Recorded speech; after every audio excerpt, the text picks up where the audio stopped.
여러분 안녕하십니까. 일요일 아침 2부 방송입니다. 전은책입니다.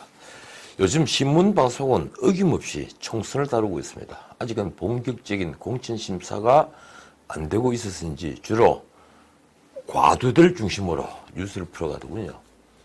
대표적으로 이낙연, 황교안, 홍준표 이런 분들이죠.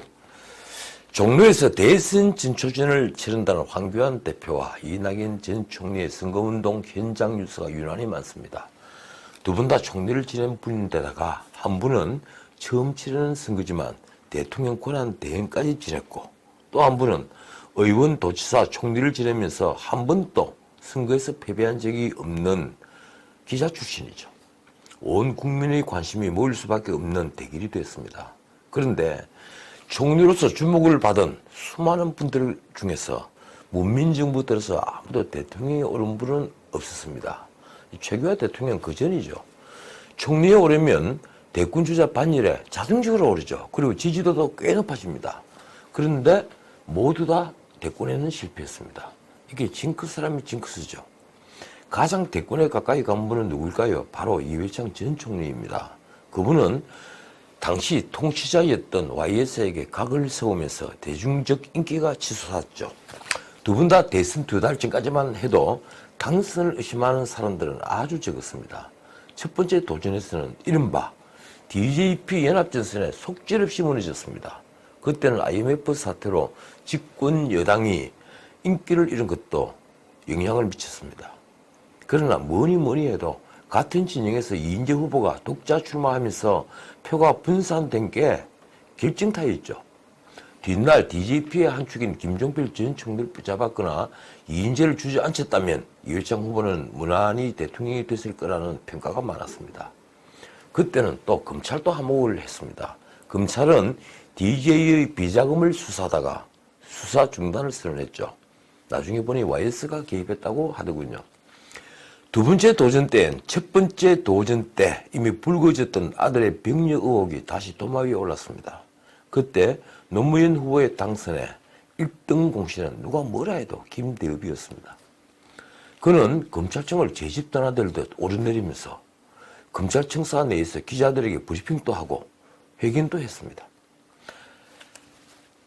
대한민국 방송들은 일제히 9월부터 거의 매일이다시피 뉴스 첫 곡지로 이회창 후보 아들 병력 비리 속보란 것을 전했습니다. 거의 2달 동안 이런 방송이 계속되자 이회창 후보에겐 아들 병력 비리라는 프레임이 씌워졌죠. 아마도 네거티브 전략으로 나쁜 이미지의 프레임을 씌워서 승패를 가른 대표적인 선거일 겁니다. 게다가 DJP와 똑같은 일이 일어났죠. 2002년 그에 있었던 월드컵에서 4강에 오르면서 인기가 치솟았던 정몽준 후보와 노무현 후보는 이념이 완전히 다른데도 단일화 쇼를 벌였습니다. 이 쇼는요, 투표 전일 정몽준 후보의 극적인 단일화 깨기로 절정의 효과를 또 보았습니다. 정몽준 씨 집까지 찾아갔다가 못 만나고 돌아선 노무현 후보는 누가 보더라도 눈물을 흘리는 다윗이었죠. 이회창 후보는 졸지에 골리앗이 되어버렸습니다. 게다가 선거 막판 터져나온 기양건설 사건 등은 이회창 후보가 반박을 할 틈조차 없이 악재로 작용했습니다. 이 사건과 병력 비리는 선거 뒤에 다 거짓인 걸로 밝혀졌고 관련자는 처벌받았지만 그때는 모든 게 끝난 뒤였습니다. 이 총리가 세 번째 대권에 도전한 2007년 선거는 검찰이 야당의 이명박 후보의 손을 들어준 선거였습니다. 이명박 후보는 야당 후보였죠. 이 후보의 BBK 스캔들, 도곡동 땅과 다스 실소유주 논란에 검찰은 모두 무혐의 결정을 한 겁니다. 만약 그때 검찰이 이명박 후보 편에 서지 않았다면 이회창 총리는 아마도 대권에 다시 가까이 갈 수 있었을 겁니다. 제가 굳이 우리 정치사를 들먹이면서 전직 총리가 아직 대권을 잡은 적이 없다는 얘기를 왜 하는 것일까요? 아직은 변수가 너무 많이 남아있다는 뻔한 말을 하려는 건 아닙니다. 총리는 모두의 주목을 받는 자리고 그만큼 대중적 관심을 모으는 자리입니다. 지지를 얻기도 쉽지만 반대로 지지도가 높은 대권 주자는 늘 상대가 틈을 노리는 표적이 된다는 걸 말씀드리기 위해서입니다. 일거수일투족이 타깃이 되죠. 그리고 장기간 높은 관심을 받고 있자면 그만큼 대중들에게 피로감도 주어서 의외로 쉽게 무너지기도 하고 별것도 아닌 일로 지지도가 급락하기도 합니다. 총리는 아니겠지만 총리 못지않은 유엔 사무총장직으로 대중의 관심을 한몸에 받았던 반기문 전 총장이 대선에 뛰어든 지 한 달이 안 되어서 무너진 게 대표적인 사례죠. 지금 종로 선거에 뛰어든 이낙연 전 총리와 황교안 대표도 마찬가지입니다. 지금은 대선 주자 지지도에서 1, 2위를 다투지만 이건 정말 물거품 같은 겁니다. 총리를 지냈는데도 지지도가 미미한 것은 문제지만 지지도가 높은 것은 당연한 것이고 아무것도 아니죠. 말하자면 지지도가 높은 건 어느 총리나 마찬가지였습니다. 그만큼 두 사람은 지금 위험한 전쟁에 뛰어들었고 명운이 걸렸습니다. 이 선거에서 패배하면 아마도 진쪽은 멀지 않아서 후보 지지 순위에서 뒤로 한참 밀릴 겁니다. 그 사정을 두 사람이 모두 잘 알고 있죠. 위험한 게임을 벌이고 있는 겁니다. 두 사람 주변에 포진한 참모들도 그래서 신경이 곤두서 있을 겁니다. 이럴 땐 작은 실수가 사람들 입에 오르내리고 치명상이 되니 말입니다. 어쨌든 이낙연 총리는 차기 주자 1위라는 후광으로 일찌감치 종로에 출사표를 냈고 황 대표는 실기한 측면은 있지만 워낙 불리한 여론조사 결과에도 출전 선언을 감행해서 자기 희생의 이미지를 얻었습니다. 저는 이제부터 게임이라고 생각합니다. 지금부터 정말 재밌는 매치가 되리라고 판단합니다. 양진영 대표 선수가 맞붙기도 했지만 무엇보다 진 쪽은 내일이 없기 때문입니다. 흥미진진하죠. 그렇습니다. 이긴 쪽은 내일이 있지만 진 쪽은 내일이 없다.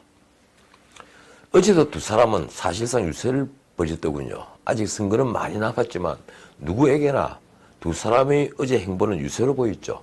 이낙연 총리는 광장시장으로 갔습니다. 시장 상인들을 만났더군요. 1시간 반을 머물렀습니다. 자영업자들의 고통을 나눈다는 건데 이 총리가 해줄 수 있는 게 아무것도 없는데 시장 상인들이 무슨 감동을 느끼겠습니까? 그게 좀 안타깝더군요. 그럼 광장시장 상인들이 거론한 주차장 문제도 해결 방안을 내놓지 못했습니다. 어쨌든 그는 빈대떡을 놓고 상인들과 막걸리도 마셨다는데 신문은 기대와 냉소가 교차하는 분위기였다고 썼습니다. 그럴 수밖에 없었겠죠.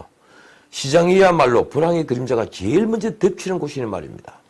어쨌든 선거판이 벌어지면 후보들은 말할 것도 없이 고관 대작들도 앞다투어 서민들을 찾아가는 건 우리 사회에서 너무 익숙한 풍경입니다. 양로원과 고아원, 정박아 시설을 찾아가서 손도 잡고 말도 걸고 몸이 불편한 이들에겐 밥도 떠먹이는 그런 퍼포먼스를 벌이죠. 시장판에서 어묵과 떡볶이를 먹는 서민 코스프레는 이제 역효과가 날 정도가 됐습니다. 그렇지 않아도 연합뉴스는 지나가는 시민이 이낙연 전 총리를 보고 또 서민 코스프레네 하는 말을 던지며 발걸음을 서둘렀다고 썼더군요. 비단 시장 같은 곳뿐이 아니죠. 대선 주자들이 군복을 입고 군부대를 찾아가서 병사들과 함께 밥을 먹으면서 격려하는 것도 마찬가지입니다. 이건 안보 코스프레죠. 그래도 후보들은 마치 통과 의례를 치르는 것처럼 그런 코스프레들을 합니다. 황교안 대표는 대학로에 갔더군요. 동숭동 마루니에 공원에서 해화동 로터리를 돌면서 소상공인 자영업자들을 만났다고 하는군요. 뭐 당연히 청년들도 많이 만났을 겁니다. 대학로는 그가 졸업한 성균관대 인근이니 무척 익숙한 곳이죠.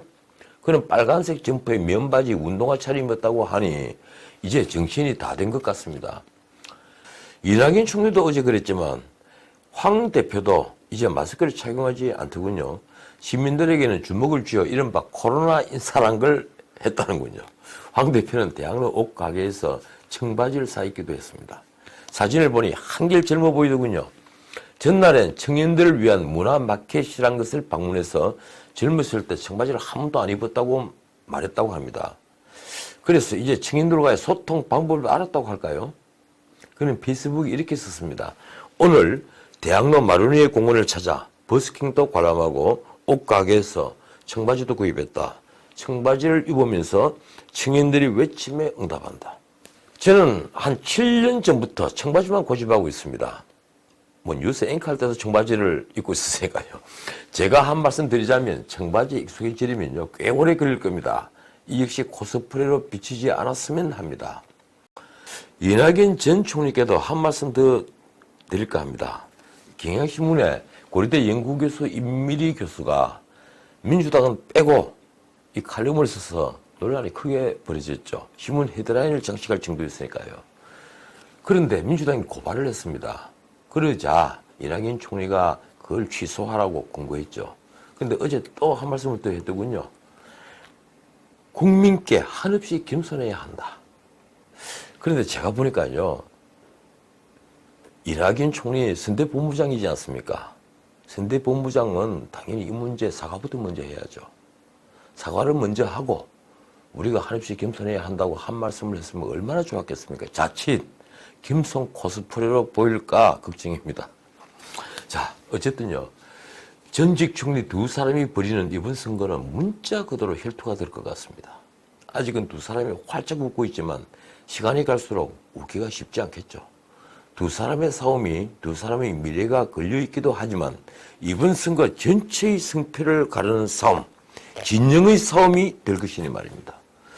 보수 논객인 제 입장을 따라 말씀드리자면 두 분의 게임이 역사에 남을 만한 명승부, 마타도가 없는 깨끗한 승부가 되어서는 합니다. 상대의 진영이 승복할 수밖에 없는 게임 말입니다.